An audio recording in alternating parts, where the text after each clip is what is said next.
An balima kunnafoni cakɛlaw bɔlɔlɔ matarafabaw n'o ye internetu ye aw ni ɲantuma aw bisimila maliweb.net ka don kibaru kɛnɛ kan.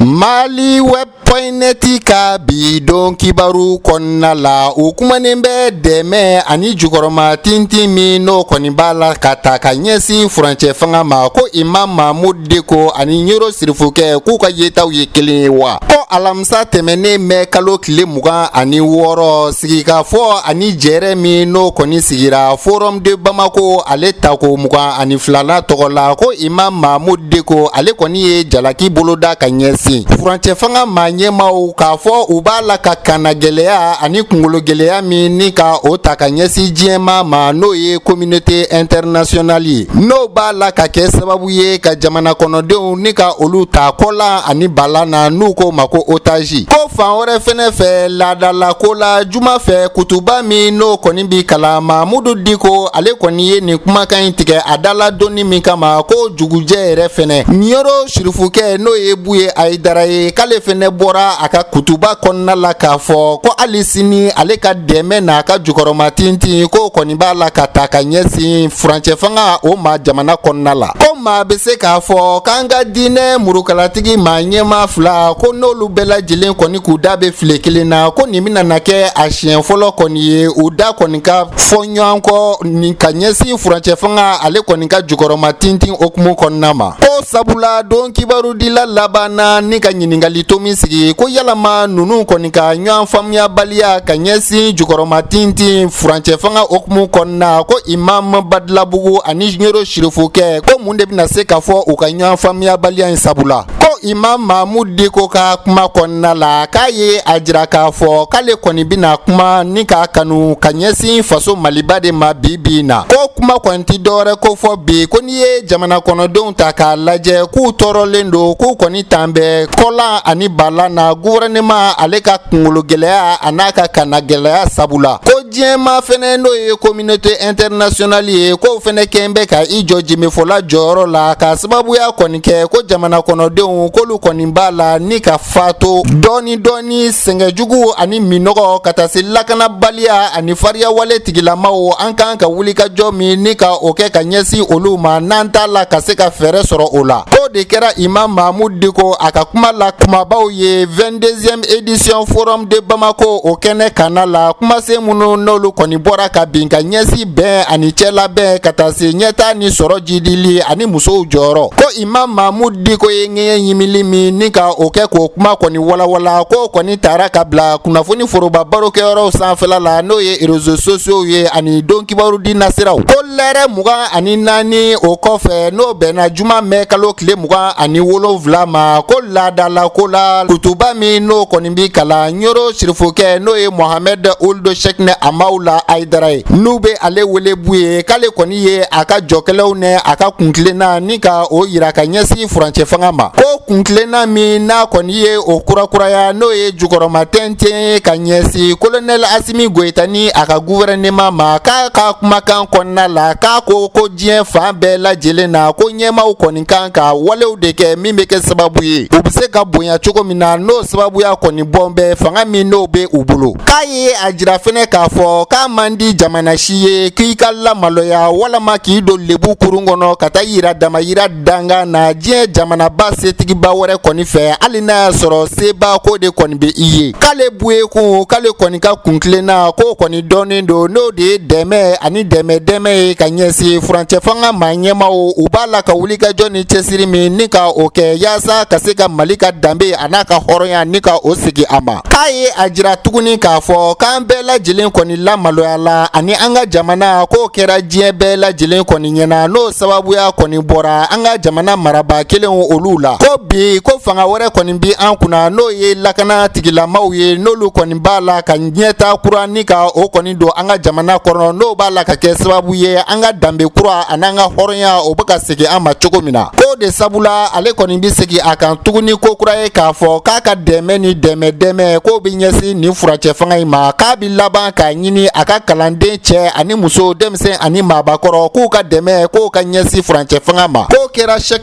Amaw la denkɛ Buye Ayidara a ka fɔ ye kutuba kɔnɔna la ko nin ɲɔgɔn sɔsɔ min filɛ nin ka ɲɛsin an ka imamuba fila ma bibi na jamana kɔnɔna la ko maa bɛ se k'a fɔ ko nin ye fɔnkɔɲɔgɔnya ye ka ɲɛsin olu bɛɛ lajɛlen ma wa ko bari laadala ko la k'u kɔni ye an dege min na i bɛ u cɛ fila kelen de u da bɛ file kelen na u b'a la ka fɛn kelen ni ka o kɔni madan ka ɲɛsin taabolo kelen ma ko Imam Mahmud de ko don tɛmɛnenw na k'a yɛrɛ kɔni ye a daɲɛnamaya k'a fɔ k'ale kɔni ti foyi fɔ a ti foyi kɛ n'a ma ka cɛkɔrɔba ɲininka n'o ye Ɲoro Sirifukɛ Buye Ayidara ye ko walima a ye a fɔli min kɛ k'a fɔ ko société civile n'o ye jamana kɔnɔden kana bilalenw ye k'olu kɔni tɛ yen nɔ bilen n'o bɛna kɛ wale ye wale min n'o bi a jira k'a fɔ ko tamasiyɛn foyi ni o kuti ale kɔni bolo bi na ani danganiya ka ɲɛsin furancɛ fanga ma ɲɛmaw olu ka wulikajɔ ka ɲɛsin ale yɛrɛ kuma ko kumakan laban na min kɔni bɛ se k'a fɔ ko n'o jɛlen don i b'a fɔ nɔnɔ kɛnɛ ko an ka nin diinɛ maa ɲɛma min filɛ ko laadala ko la k'u kɔni bɛɛ lajɛlen kɔni tun bɛ kuma degun ni gɛlɛya minnu n'olu bi an ka jamana kan k'u bɛɛ lajɛlen kun ka ɲinifɛnw an'u ka taabolo ye kelen ye ko bisa maa bɛ se k'a fɔ k'olu kɔni ti taa sira kelen kɔni kan nin ye kunnafoni ye an ye min sɔrɔ Mariam Sisogo fɛ ka bɔ maliweb.net ka bi don kibaru kɔnɔna la.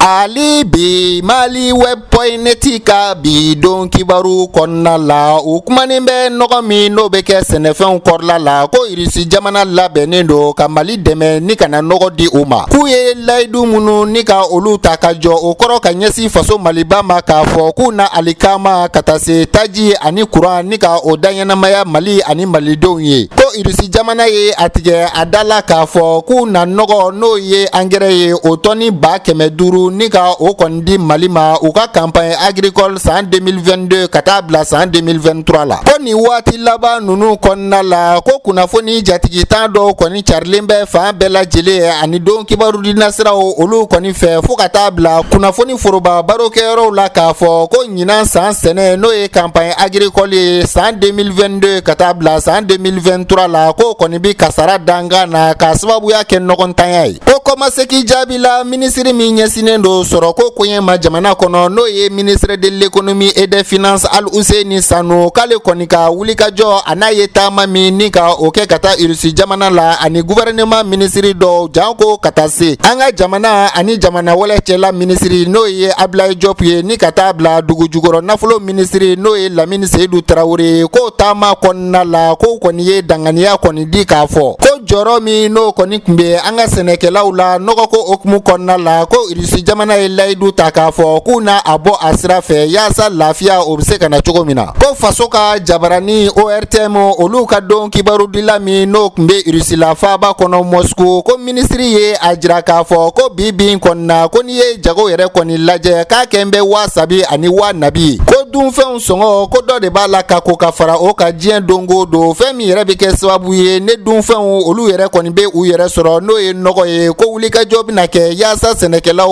u bɛ se ka u bila u fila an'u dɛbɛ la cogo min na ko bi na ko sabula ko jamana bɛɛ lajɛlen kɔni kan ka wulikajɔ kɛ yaasa a dagosi o kana digi la cogo min na ko bɛɛ lajɛlen kɔni b'a dɔn k'a fɔ ko Mali kɔni bɛ wulikajɔ ni cɛsiri min kɛ yaasa ka se ka alikama ta ka don jamana kɔnɔna la ko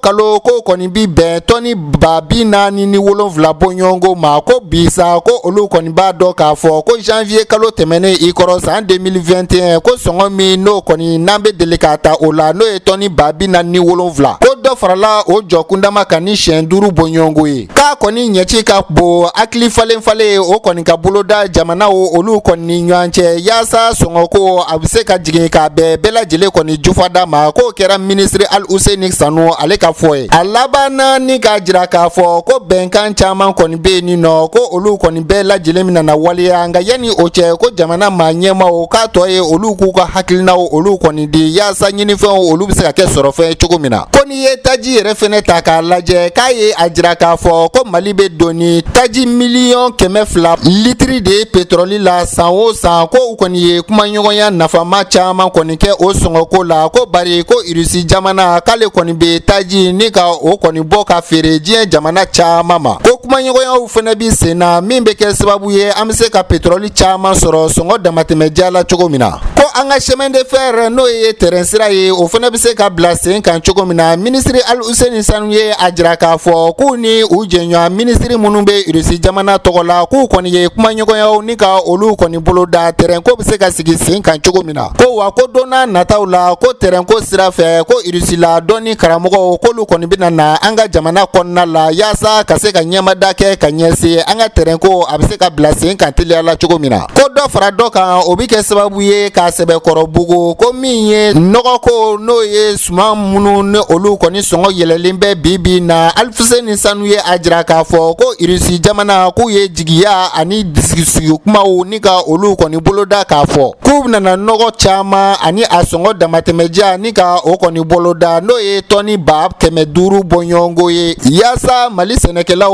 u bɛ se ka lafiya ani ɲɔgɔn ka fori ni ka o sɔrɔ cogo min na. Nin ye kunnafoni ye an ye min sɔrɔ Birahima Jalo fɛ ka bɔ maliweb.net ka bi don kibaru kɔnɔna la.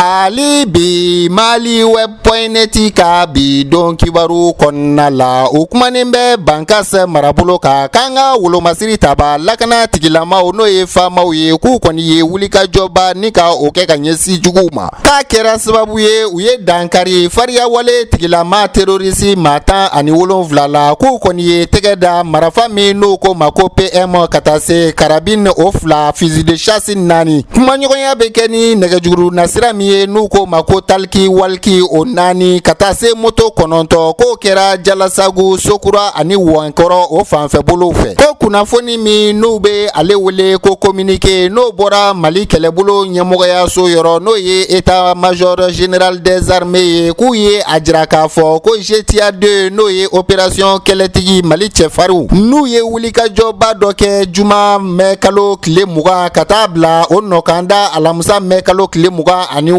san 2022 ka ɲɛsi Jalasagu Sokura ani Wɛnkɔrɔ olu cercle ni ka taa bila Bankas la, k'a kɛra sababu ye u ka dankari kɛ terrorisi fariya wale tigilama maa 17 k'an ka kɛlɛ cɛfarin GTA 2 opération kɛlɛtigi ka nin wulikajɔ ɲɛta min n'u kɔni ye a boloda ko maa bɛ se k'a fɔ n'u ka ca yɛrɛ kɔni ye ka dankari fariya wale tigilamaw olu kɔni na u ɲa dan bɛ yɔrɔ minnu na ni ka olu bɛɛ lajɛlen jɛnsɛn, ko yɔrɔ minnu n'olu kɔni ko fɔra ko maa bɛ se k'a fɔ ko fariya wale tigilamaw k'u kɔni kun kɛn bɛ ka tɛgɛ da nin yɔrɔ ninnu bɛɛ lajɛlen kɔni ka waati dɔ la k'a sababuya la u ye lɔkɔlisow ni ka olu datugu nɛgɛjuboli siraw n'o ye telefɔnisow ye ka olu bɛɛ lajɛlen tiɲɛ ni ka barabɔli don o la ka taa se dankarili buna adamadenw bɛ jago ani nafasɔrɔ sira ɲɛɲinini baara minnu ni ka olu boloda k'u ye dankari kɛ olu bɛɛ lajɛlen na waati tɛmɛnenw na. Lieutenant colonel Mohamed de Sidibe ni ale ye commandant GTA 2 ɲɛmaga ye k'ale kɔni ye a jira k'a fɔ ko tiɲɛ don ko gɛlɛya min n'o kɔni bi jamana kɔnɔdenw olu kan n'o ye population ye k'o tɛ ngalon ye, nka k'a b'a ɲini an ka laadala ɲɛmaw olu kɔni fɛ k'u kana siran min ye babali min n'o kɔni bi ta fariya wale tigilamaw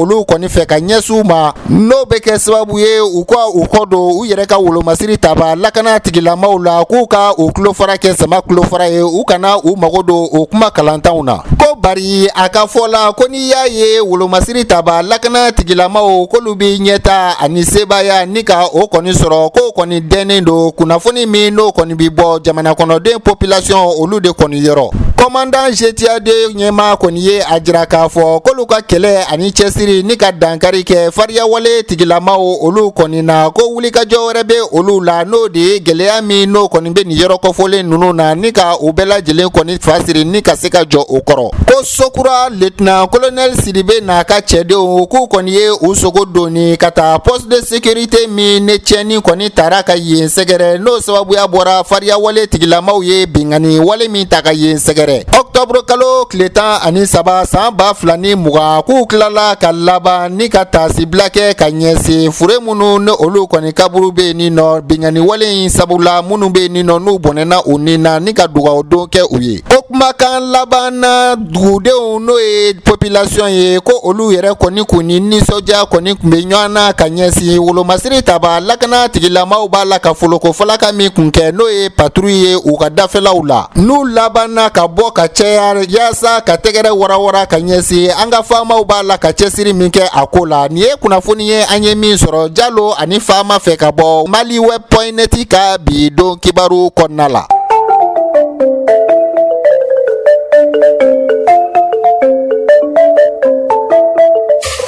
Ali bi maliweb.net ka bi don kibaru kɔnɔna la o kumanen bɛ furancɛ fanga n'o ye transition ye ale kana la k'a fɔ ko kɛn yɛrɛ ye fɛɛrɛtɔn minnu faralen nu ɲɔgɔn kan kulu kɔnɔ n'u k'a ma ko EMK k'olu ye a jira k'a fɔ k'u ka dɛmɛ ni jukɔrɔma tintin k'o b'a la ka ɲɛsin furancɛ fanga ma ɲɛmaw olu ma ko fanga ɲɛma gouvernement kuntigi dɔgɔtɔrɔ Choguel Kokala Mayiga ye bisiminali kɛ alamisa tɛmɛnen fanga ɲɛmaso primature la Espoir Malikura EMK olu ka jɛkulu tɔnden dɔw ka se ka olu kɔni lamɛn n'a ɲɛminɛ bere kun bɛ Dua Abdraman Sisoko bolo ko EMK ka ni maa minnu kɔni taara fanga ɲɛma kɔni kuma ɲɔgɔnya k'u ye a jira k'a fɔ k'u ka dɛmɛ ani jukɔrɔma tintin b'a la ka ɲɛsin furancɛ fanga ma fo ka taa se gouvernement tɔnden kelen kelen bɛɛ lajɛlen k'u ye ŋaniyasiri kɛ k'a fɔ fanga ɲɛma gouvernement kuntigi ye k'a fɔ k'u ye yɛlɛma minnu ni ka olu fɛnɛ don u ka tɔn kɔnɔna la k'u y'olu bɛɛ lajɛlen bugulatigɛ k'u ye ɲɛfɔli kɛ EMK yɛrɛ kɔni sigira cogo min na fanga ɲɛma gouvernement kuntigi ka se k'ale kɔni kunnafoni ko kabini mɛn kalo tile 10 tɛmɛnen ko Cheikh Umar Sisoko ne ale kun ye ɲɛma ye k'u ye a gɛn ka bɔ a ka ɲɛmɔgɔya jɔyɔrɔ la ko bari ko a kɔni ma se ka min yɛrɛ kɔni dayɔrɔ sɔrɔ a yɛrɛ la sugandili min n'o kɔni taara ka ɲɛsin mouvement du 5 juin rassemblement des forces patriotiques M5 RFP k'a fɔ k'olu ka fanga ɲɛma gouvernement kuntigi ka se ka o kɔni sugandi k'a ma kɛ o min ye a ma se ka o dayɔrɔ kɔni sɔrɔ a yɛrɛ la bi kɔnɔna ko sabula a b'a la ka barabɔli ye o ta ka ɲɛsin gouvernement b'a la ka wulikajɔ ani furancɛ fanga b'a la ka hakilina minnu ta ka ɲɛsin olu bɛɛ lajɛlen ma ko kabini o kɔni kɛra k'a kɔni b'a la ka ko bɛɛ lajɛlen kɛ ni bololatigɛlenya kɔni ye EMK kɔnɔna la ko bari k'a yɛrɛ bɛ hakilina dɔw ni ka olu kɔni ta ka ɲɛsin M5 RFP o kɔni ma ni ale yɛrɛ dɔn kun bɛ o tɔn kɔnɔna k'olu bolo gɛlɛya ani bisibasa minnu ne o kɔni bolo dara coordinateur kɔrɔ n'o ye Cheikh Umar ale kɔni fɛ jɛrɛ min n'o ye assemblée générale ye n'a kɛra sibiri avril kalo tile 9 n'a ye a jira k'a fɔ ko M5 RFP k'olu ni EMK k'u tɛ ji kɛ ɲɔgɔn tigɛ ko wa k'u ka dɛmɛ kɔni t'a la ka ɲɛsin transition politique ma faso Maliba kɔnɔna la k'u y'a jira fanga ɲɛma la k'a fɔ ko dabolo wɛrɛ kɔni tɛ tɔn kɔni bolo n'o ye EMK ye ka furancɛ fanga ni ka ale kɔni kɔkɔrɔma don ni k'u ka dɛmɛ kɔni ɲɛsin a ma yaasa jamana kɔnɔdenw ka laɲini o bɛ se ka kɛ sɔrɔfɛn ye cogo min na ko EMK ka nin tɔnden minnu kɔni filɛ k'u ye a jira k'a fɔ ko maa minnu kɛra sababu ye ka tɔn in sigi n'u ko ma ko noyau ani tɔn matarafaba ni tɔndenw bɛɛ lajɛlen k'u farala ɲɔgɔn kan k'u jɔ jɛmɛfɔla jɔyɔrɔ yaasa ka ɲɛsin tariku ma ko de la u wulila ka u tɛgɛ kɔni don tɔn kɔrɔla la yaasa ka se ka yɛlɛmaw ni ka olu kɔni don a kɔrɔla la min bɛ taa ni malidenw ye wulikajɔ min ni ka o kɔni kɛ n'o sababuya kɔni bɔra M5 RFP la olu bɛ se ka taa ni ɲɔgɔn ye cogo min na ko ɲangi min ne communauté économique des états de l'Afrique de l'Ouest n'o ye CEDEAO ye n'o kɛn bɛ ka o ta ka ɲɛsin an ka jamana ma EMK maa ɲɛma minnu bɛ kumaɲɔgɔnya la ka ɲɛsin Choguel Kokala Mayiga ma k'u ye foli ani tanuni kɛ ka ɲɛsin furancɛ fanga maa ɲɛma colonel Asimi Goita k'a bɛ jɔsen min kan k'a ka to o kan n'o kɛn bɛ sababu ye malidenw bɛɛ lajɛlen b'a la ka lafiya sɔrɔ cogo min na ko kuma man di da kelen na fanga ɲɛma gouvernement kuntigi ye a ye foli ta ni ka ɲɛsin EMK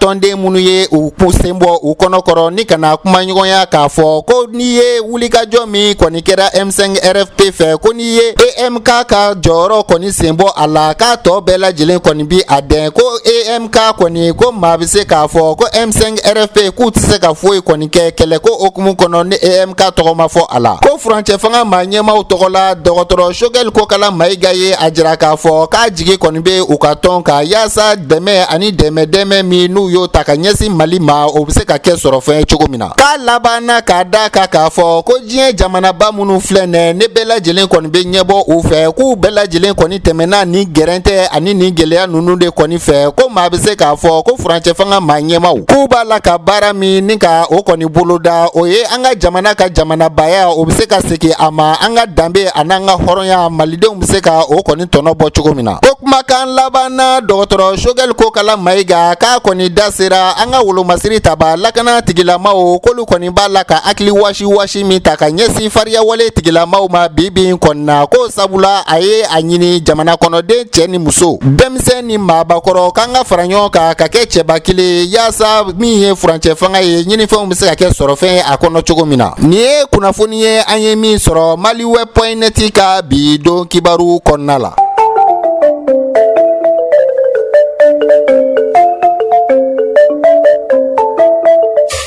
Aw tulo garisɛgɛ kɛra kunnafoni la kumaba minnu ye maliweb.net sanfɛla la o de ye nin ye ni ala ma an ka jɔnya jɔn an na a kan an bɛɛ kunnafoni wɛrɛw kɛnɛ kan kunnafoni lasera maa min fɛ o ye aw balimakɛ Iba Jalo ye kɔlɔsi bolila maliweb ɲɛmaayaso maaw fɛ an b'a fɔ ko aw ni tulomajɔ a kɛtɔ bɛ nin ka sani Ala Muhamadu